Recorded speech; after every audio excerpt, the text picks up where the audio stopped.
Hello বন্ধুরা, কেমন আছো তোমরা সবাই? আশা করি তোমরা ভীষণ ভালো আছো। আমিও ভালো আছি। এইটা আমার সেকেন্ড ব্লগ কানাডা থেকে।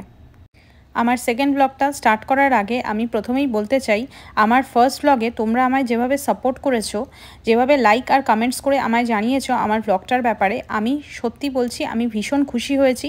তোমরা প্লিজ আমায় এভাবেই সাপোর্ট করে যেও। আর বন্ধুরা, তোমরা আমায় প্লিজ কমেন্টস করে জানিও আমি আমার ব্লগকে আরও কী করে ভালো করতে পারবো। তো চলো আজকে আর বেশি দেরি না করে আমি আমার ব্লগটা এখানেই স্টার্ট করছি। বন্ধুরা, আজকে আমরা চলে এসেছি টরন্টো জুতে। জু তো অনেক জায়গায় আছে, তাই না? কিন্তু টরন্টো জুর কিছু বিশেষত্ব আছে। আজকে আমার ব্লগে আমি সেগুলোই তোমাদের সামনে তুলে ধরব।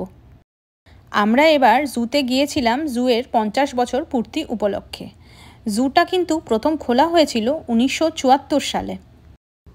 আর এই 50 বছরের পূর্তি উপলক্ষে জুতে বিভিন্ন ধরনের প্রোগ্রাম হচ্ছিল।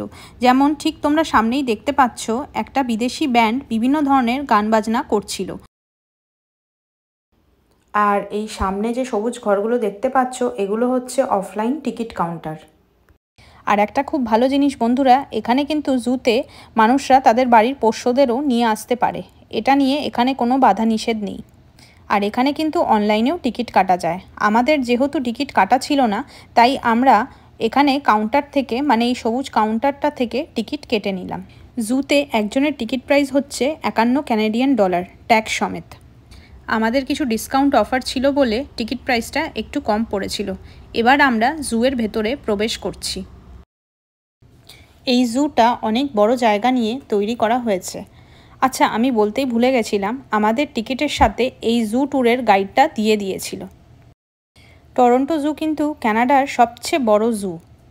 আর এই জুটা কিন্তু বছরের প্রত্যেকটা দিন খোলা থাকে।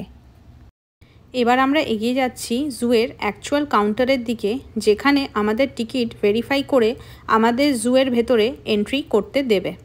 এবার আমরা ঢুকে গেছি মেন জুয়ের ভেতরে। এখানে জুয়ের ভেতরে ঢুকতেই যেটা প্রথমে চোখে পড়ে, জু মোবাইল ট্যুর। এই মোবাইল ট্যুরটা তারা অ্যাভেল করে যাদের জুটা হেঁটে দেখতে অসুবিধা হয়। তারা এরকম ট্রেনে করে জুটা ঘুরে দেখে। আর এই জুতে বাচ্চাদের জন্য কিছু রাইডসও ছিল। আর তার সাথে বাচ্চাদের এরকম ফেস পেন্টিং অ্যাক্টিভিটিও ছিল। আর এখানে জুয়ের 50 বছর পূর্তি উপলক্ষে নাচ গান হচ্ছিল। এরপর আমরা চলে এলাম খাওয়া দাওয়ার সেকশানে। আমরা জানি অনেকটা হাঁটতে হবে, তাই প্রথমেই পেট পুজো সেরে নিলাম। আর একটা জিনিস লক্ষ্য করলাম, এই জুতে কিন্তু প্রচুর খাবার দাবার দোকান আছে। আর এই জুতে একটু পরে পরেই ট্র্যাশ ক্যান থাকে, যেখান থেকে এই গাড়ি করে ওরা ময়লাগুলো সব নিয়ে চলে যায়। খুব পরিষ্কার পরিচ্ছন্ন কিন্তু এই জুটা। চলো এবার আমি তোমাদের নিয়ে যাচ্ছি এই জুয়ের বিভিন্ন পশুদের দেখাতে। আর প্রথমেই তোমাদের আমি যে পশুটা দেখাবো সেটা আমি এই টরন্টো জুতে প্রথম দেখলাম। আমরা যেই তাকে দেখতে এলাম, সে মুখ ঘুরিয়ে চলে গেল তার গুফায়। পরে বুঝতে পারলাম যে সে দুপুরের খাবার খেয়ে একটু জিরোচ্ছিল। এইভাবে লম্বা হয়ে শুয়েছিল সে তার গুফার ভেতরে। খানিকক্ষণ অপেক্ষা করার পর ফাইনালি সে গুফার ভেতর থেকে বেরিয়ে এলো। বেরিয়ে এসেই প্রথমে সে যে কাজটা করলো, সেই ক্যানটা যেটা তার গুফার বাইরে ছিল সেটাকে তুলে সে ঠিক জায়গায় রাখলো। এবার সে ধীরে ধীরে এগিয়ে এলো আমাদের দিকে। আচ্ছা, তোমাদের তো নামটাই বলা হয়নি। এই পশুটিকে বলে পোলার বিয়ার। তোমরা কি আগে কখনো একে দেখেছো অন্য কোথাও কোনো জুতে? যদি দেখে থাকো তাহলে আমাকে অবশ্যই জানিও কমেন্টসে। পোলার বিয়ার সাধারণত পৃথিবীর আর্কটিক সার্কেলে দেখা যায়। এরা কিন্তু প্রচণ্ড ঠান্ডায় থাকতে পছন্দ করে। মানে যেমন এরা -50 ডিগ্রি ফ্যারেনহাইট অবধি সারভাইভ করে যায়।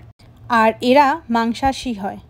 এরা যেমন জলে সাঁতারও কাটতে পারে, তেমনি ডাঙায়ও থাকতে পারে। আর এই জায়গায় পোলার বিয়ারগুলো মেনলি থাকে। দুটো পোলার বিয়ার এই জুতে আছে। ক্যানাডায় একটি জায়গা আছে নাম চার্চিল। এই চার্চিলে এত পোলার বিয়ারের উৎপাত হয় যে ওখানকার লোকেরা এই ট্র্যাপটা সেট করে রাখে ওদেরকে ধরার জন্য। আর এই দেখো এখানকার নেকড়ে বাঘ। এই বাঘগুলো আর্কটিক অঞ্চলে দেখা যায়। এরপর আমরা আরেকটা খুব সুন্দর ব্যাপার যেটা এই জুতে দেখতে পেলাম, সেটা হলো অ্যানিমাল হসপিটাল। ঠিক জুয়ের মাঝামাঝি এই হসপিটালটা অবস্থিত। ঠিক এইভাবে এই গ্রিন হাউসের ভেতর দিয়ে হসপিটালটার ভেতর যেতে হয়। আর এই জুটার ভেতর প্রচুর এরকম ছোট ছোট জলাশয় আছে যেখানে বিভিন্ন ধরনের মাছ দেখা যায়। এই জুতে বাঘ, সিংহ আরও বিভিন্ন ধরনের পশু রয়েছে, সেগুলো আর আমি তোমাদের আলাদা করে দেখালাম না। আর এটা হচ্ছে ডাবল হাম্প উট। এদের বিশেষত্ব হচ্ছে এদের পিঠের ওপর দুটো করে হাম্প থাকে। আর এই জুয়ের ভেতরে ঘরগুলোতে একটু পরে পরেই এরকম ফ্যান রাখা ছিল। এবার আমরা চলে যাচ্ছি সুমাত্রান টাইগার দেখতে। বলা হয় সারা বিশ্বে আর মাত্র 400টা সুমাত্রান টাইগার বেঁচে রয়েছে। এরপর আমরা চলে গেলাম ফ্যালকন পাখি দেখতে। এখানে দুটো ফ্যালকন পাখি ছিল।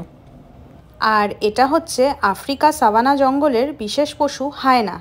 এটি কিন্তু একটি মাংসাশী প্রাণী। বন্ধুরা, এবার আমরা এগিয়ে চললাম এই জুয়ের আরেকটি বিশেষ পশু মানে পেঙ্গুইন দেখতে। তোমরা সবাই জানো পেঙ্গুইন অ্যান্টার্কটিক অঞ্চলে দেখা যায়। আমি কিন্তু কানাডায় এসে প্রথম পেঙ্গুইন নিজের চোখে দেখেছি। আর এই জুয়ের ভেতর আছে একটি প্রেয়ার রুম। এখানে যে যার ভগবানকে প্রার্থনা করতে পারে। বন্ধুরা, এই জুতে আরও বিভিন্ন ধরনের পশু ছিল, যেমন লেমুর, জিরাফ, কচ্ছপ, কুমির, আরও অনেক কিছু, যেগুলো আর আমি আলাদা করে তোমাদের ব্যাখ্যা করছি না। আর এই জুটা এতটাই বিশাল যে পুরো জুটা এরকম ট্রেল বা ব্রিজ দিয়ে কানেক্ট করা। আর এটা হলো এই জুয়ের ওয়াশরুম। এই রকম ওয়াশরুম একটু পরে পরেই এই জুতে তৈরি করা আছে। আর এখানে থাকে ওরাং উটাং, কিন্তু ওদের জায়গাটা পরিষ্কার করছিল বলে এখন ওদের সরিয়ে রেখেছিল। আর এখানে যে খাঁচাগুলোয় কোনো পশু নেই সেখানে এরকম সাইনবোর্ড দিয়ে রাখে। তো বন্ধুরা, চলো আমার আজকের এই ব্লগটা আমি এখানেই শেষ করছি। আমার এই ভিডিওটি তোমাদের ভালো লেগে থাকলে এই ভিডিওটিকে প্রচুর লাইক আর কমেন্টস করো, আর আমার ইউটিউব চ্যানেলটা প্লিজ একটু সাবস্ক্রাইব করে দিও। বন্ধুরা, তোমরা সবাই ভালো থেকো, সুস্থ থেকো। আমি আরও একটি ব্লগ তোমাদের জন্য খুব তাড়াতাড়ি নিয়ে আসবো।